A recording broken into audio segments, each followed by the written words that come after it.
নমস্কাৰ আপুনি চাবলৈ আৰম্ভ কৰিছে এছবি অসম মিডিয়া।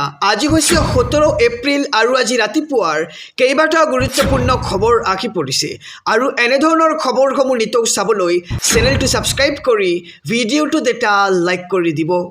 জনাইছোঁ আজি ৰাতিপুৱাৰ প্ৰথমটো ব্ৰেকিং নিউজ। কৃষ্ণৰ ৰূপ লৈ বিজেপিয়ে চলাব সুদৰ্শন চক্ৰ। উৎখাত কৰা হ'ব বাংলাদেশী মিয়াক আৰু মমতাৰ ভেটি ডক্টৰ হিমন্ত বিশ্ব শৰ্মাৰ এইবাৰ মহাগৰ্জন দেখিবলৈ পোৱা গৈছে। জনাইছোঁ ৰাজনৈতিক প্ৰেক্ষাপটৰ এটি খুবেই ডাঙৰ খবৰ। মমতা বেনাৰ্জীৰ ভেটি কঁপাই এইবাৰ গৰ্জন মুখ্যমন্ত্ৰী ডক্টৰ হিমন্ত বিশ্ব শৰ্মাৰ। কৃষ্ণৰ ৰূপ লৈ বিজেপিয়ে চলাব সুদৰ্শন চক্ৰ। প্ৰতিটো বাংলাদেশী মিয়াক ভাৰতৰ পৰা খেদি পঠোৱা হ'ব। বাংলাদেশী মিয়াই হিন্দুৰ সভ্যতা আৰু সংস্কৃতিক সংকটত পেলাইছে। অসমত কোনোবাই বাবৰি মছজিদৰ কথা ক'লে মই তাক শেষ কৰি পেলাম বুলি মন্তব্য ৰাজ্যৰ মুখ্যমন্ত্ৰী ডক্টৰ হিমন্ত বিশ্ব শৰ্মাৰ। পশ্চিমবংগতো একেই স্থিতি গ্ৰহণ কৰা হ'ব। পশ্চিমবংগ আৰু অসম একগোট হ'লে বাংলাদেশী মিয়াৰ নিস্তাৰ নাই।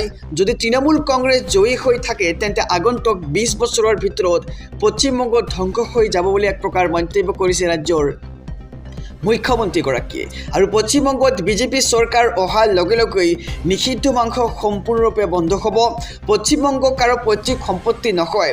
বাবৰি মছজিদৰ সপোন দেখাটো বন্ধ কৰক আৰু বংগ ৰবীন্দ্ৰনাথৰ ভূমি বুলি কোৱা হৈছে। মমতা বেনাৰ্জীৰ এইবাৰ ভেটি কঁপাই গৰ্জন মুখ্যমন্ত্ৰী ডক্টৰ হিমন্ত বিশ্ব শৰ্মাৰ।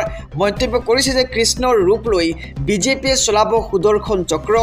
প্ৰতিটো বাংলাদেশী মিয়াক ভাৰতৰ পৰা খেদি পঠিওৱা হ'ব আৰু বাংলাদেশী মিয়াই হিন্দুৰ সভ্যতা আৰু সংস্কৃতি সংকটত পেলাইছে বুলি ৰাজ্যৰ মুখ্যমন্ত্ৰীগৰাকীৰ এনে মন্তব্য আমি শুনিবলৈ পাইছোঁ।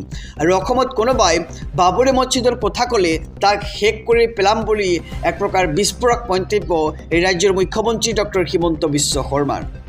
জনাইছোঁ আৰু এটি ব্ৰেকিং নিউজ, ডাঙৰ খবৰ। পুত্ৰ নন্দিলে সলনি কৰিছিল হিমন্ত বিশ্ব শৰ্মাৰ ৰাজনৈতিক জীৱন। আৰু পুত্ৰই সলনি কৰিছিল হিমন্ত বিশ্ব শৰ্মাৰ ৰাজনৈতিক জীৱন। কংগ্ৰেছত থাকোঁতে ভুল বুলি কৈছিল পুত্ৰ নন্দিলে। মই কেতিয়াও কংগ্ৰেছৰ পৰা আহিম বুলি ভবাই নাছিলোঁ বুলি মন্তব্য ৰাজ্যৰ মুখ্যমন্ত্ৰীগৰাকীৰ। আৰু নন্দিলৰ কথামতেই কংগ্ৰেছ এৰি বিজেপিলৈ আহিছিল ৰাজ্যৰ মুখ্যমন্ত্ৰীগৰাকী। আৰু কংগ্ৰেছৰ পৰা লৈ অহাৰ বাবে মই ভগৱানক ধন্যবাদ জনাইছোঁ বুলি এতিয়া মুখ্যমন্ত্ৰীগৰাকীয়ে মন্তব্য কৰিছে। ৰাজনৈতিক জীৱনৰ 22 বছৰ কংগ্ৰেছত মই নষ্ট কৰিলোঁ। আৰু ৰাষ্ট্ৰীয় সংবাদ মাধ্যমত ৰাজনৈতিক ভৱিষ্যতক লৈ এনে মন্তব্য ৰাজ্যৰ মুখ্যমন্ত্ৰী ডক্টৰ হিমন্ত বিশ্ব শৰ্মাৰ। কৈছে যে পুত্ৰই সলনি কৰিছিল হিমন্ত বিশ্ব শৰ্মাৰ ৰাজনৈতিক জীৱন। অৰ্থাৎ ৰাজ্যৰ মুখ্যমন্ত্ৰীগৰাকীয়ে কৈছে যে পুত্ৰই সলনি কৰিছিল মোৰ ৰাজনৈতিক ভৱিষ্যত। কংগ্ৰেছত থাকোঁতে ভুল বুলি কৈছিল পুত্ৰ নন্দিলে আৰু মই কেতিয়াও কংগ্ৰেছৰ পৰা আহিম বুলি ভবাই নাছিলোঁ। আৰু এইবাৰ ৰাজ্যৰ মুখ্যমন্ত্ৰী ডক্টৰ হিমন্ত বিশ্ব শৰ্মাই ৰাষ্ট্ৰীয় সংবাদ মাধ্যমৰ আগত তেওঁৰ ৰাজনৈতিক ভৱিষ্যতৰ কথা এনেদৰে মন্তব্য কৰিছে। জনাইছোঁ আৰু এটি ব্ৰেকিং নিউজ, ডাঙৰ খবৰ। আজি ঘোষণা কৰা নহয় 2026 বৰ্ষৰ উচ্চতৰ মাধ্যমিকৰ চূড়ান্ত পৰীক্ষাৰ ফলাফল। উৰা বাতৰিক লৈ টুইটযোগে স্পষ্টীকৰণ ৰাজ্যৰ শিক্ষামন্ত্ৰী ডক্টৰ ৰণোজ পেগুৰ। এক ডাঙৰ খবৰ জনাইছোঁ। আজি ঘোষণা কৰা নহয় 2026 বৰ্ষৰ উচ্চতৰ মাধ্যমিকৰ চূড়ান্ত পৰীক্ষাৰ ফলাফল। উৰা বাতৰিক লৈ টুইটযোগে স্পষ্টীকৰণ শিক্ষামন্ত্ৰী ডক্টৰ ৰণোজ পেগুৰ। আৰু একাংশই আজি ঘোষণা হ'ব বুলি সম্প্ৰচাৰ চলাইছিল বাতৰি। আৰু শিক্ষামন্ত্ৰী ডক্টৰ ৰণোজ পেগুৱে টুইটযোগে কৰিছে ঘোষণা আৰু সামাজিক মাধ্যমযোগে সকলোকে অৱগত কৰাইছে যে আজি কোনো ধৰণৰ ৰিজাল্ট ঘোষণা কৰা নহয়। আৰু আজি ঘোষণা কৰা নহয় উচ্চতৰ মাধ্যমিকৰ চূড়ান্ত পৰীক্ষাৰ ফলাফল। উৰা বাতৰিক লৈ টুইটযোগে স্পষ্টীকৰণ শিক্ষামন্ত্ৰী ডক্টৰ ৰণোজ পেগুৰ। শিক্ষামন্ত্ৰীগৰাকীয়ে টুইট কৰিছে যে HS exam results will not be declared tomorrow, this is a rumour. গতিকে আজি কোনো ধৰণৰ ৰিজাল্ট ঘোষণা কৰা নহয়। সামাজিক মাধ্যমত একাংশই চলাইছিল ভুৱা প্ৰচাৰ। ইয়াতে এটা পোষ্ট কৰা হৈছে HS exam results will not be declared tomorrow, this is a rumour. গতিকে আজি কোনো ধৰণৰ ৰিজাল্ট ঘোষণা কৰা নহয়। জনাইছোঁ আৰু এটি ব্ৰেকিং নিউজ, ডাঙৰ খবৰ। পশ্চিমবংগত বাবৰি মছজিদ নহয়, নিৰ্মাণ হ'ব লাগে ৰামকৃষ্ণৰ মন্দিৰ। পশ্চিমবংগত মুখ্যমন্ত্ৰী ডক্টৰ হিমন্ত বিশ্ব শৰ্মাৰ মহাগৰ্জন দেখিবলৈ পোৱা গৈছে। জনাইছোঁ সবিশেষ খবৰ। পশ্চিমবংগৰ ডক্টৰ হিমন্ত বিশ্ব শৰ্মাৰ মহাগৰ্জন। পশ্চিমবংগত বাবৰি মছজিদ নহয়, হ'ব লাগে ৰাম আৰু কৃষ্ণৰ মন্দিৰ। বাবৰি মছজিদ নিৰ্মাণ কৰিবলৈ বংগ কাৰো পৈতৃক সম্পত্তি নহয় বুলি মন্তব্য মুখ্যমন্ত্ৰী ডক্টৰ হিমন্ত বিশ্ব শৰ্মাৰ। আৰু পশ্চিমবংগ কাৰো পৈতৃক সম্পত্তি নহয়, এয়া ৰবীন্দ্ৰনাথ ঠাকুৰৰ দেশ বুলি কৈছে মুখ্যমন্ত্ৰীগৰাকীয়ে। আৰু ৰবীন্দ্ৰনাথ ঠাকুৰৰ পবিত্ৰ ভূমিত বিদেশী আক্ৰমণকাৰী বাবৰ স্থান নাই বুলি কৈছে। উত্তৰ প্ৰদেশত এতিয়া কোনোবাই বাবৰি মছজিদৰ কথা ক'বলৈ সাহস কৰিব নেকি? অসমত সাম্প্ৰদায়িক মন্তব্য কৰিলেই পোনছাটি পঠিওৱা হ'ব জেললৈ। আৰু অসমত বিজেপি চৰকাৰ থকাৰ বাবে কোনোবাই এনে মন্তব্য কৰিবলৈ সাহস নকৰে।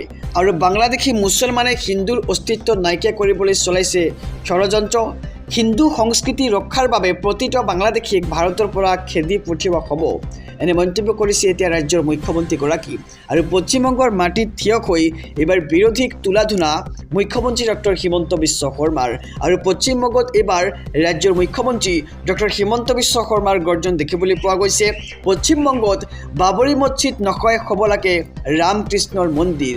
আৰু এনে মন্তব্য কৰি এতিয়া চৰ্চাত আহিছে ৰাজ্যৰ মুখ্যমন্ত্ৰী ডক্টৰ হিমন্ত বিশ্ব শৰ্মা। জনাইছোঁ আৰু এটি ব্ৰেকিং নিউজ, ডাঙৰ খবৰ। চৰকাৰী মাটিত থাকিলে সাজু হওক, ভোট দিলেও ৰেহাই নাই। আহি আছে বিজেপি চৰকাৰৰ মহা উচ্ছেদ অভিযান। এক ডাঙৰ খবৰ জনাইছোঁ, ৰাজ্যৰ মুখ্যমন্ত্ৰী ডক্টৰ হিমন্ত বিশ্ব শৰ্মাৰ এতিয়া এনে মন্তব্য শুনিবলৈ পোৱা গৈছে। ভোট দিলেও ৰেহাই নাই, চৰকাৰী মাটিত থাকিলে আপুনি সাজু হওক। আহি আছে বিজেপি চৰকাৰৰ মহা উচ্ছেদ অভিযান। বিজেপি চৰকাৰ আহিলেই হ'ব ভয়ংকৰ উচ্ছেদ। আৰু আগতকৈও ভয়ংকৰ হ'ব এইবাৰৰ উচ্ছেদ। বেদখলকাৰীয়ে নাপাব কোনো ধৰণৰ ৰেহাই। বেদখলকাৰীৰ মাজত লাগিব হাহাকাৰ অৱস্থা। অধিক কঠোৰ ৰূপত আহি আছে বিজেপি চৰকাৰ। আৰু আপুনি যদি সেই চৰকাৰী মাটিত আছে তেন্তে এতিয়াৰ পৰা সাৱধান হৈ যাওক। চৰকাৰী মাটিত থাকিলে কোনোপধ্যেই ৰেহাই দিয়া নহ'ব বুলি এক প্ৰকাৰ হুংকাৰ প্ৰদান কৰিছে ৰাজ্যৰ মুখ্যমন্ত্ৰীগৰাকীয়ে।